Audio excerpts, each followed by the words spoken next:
Hey there, Carla here from the Customer Education team, bringing you what's new in Asana.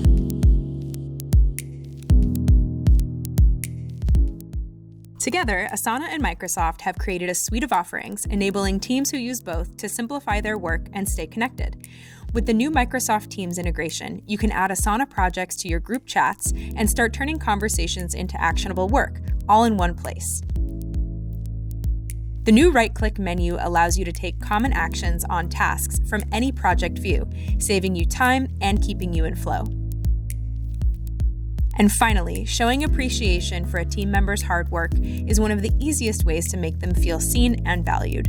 Our new appreciations feature can help you connect, celebrate wins, and bring a little extra joy to your workday. Thanks for spending a minute of your day with us. Till next time, that's what's new in Asana. For the full list of what's new this month, check out our release notes at the URL on your screen.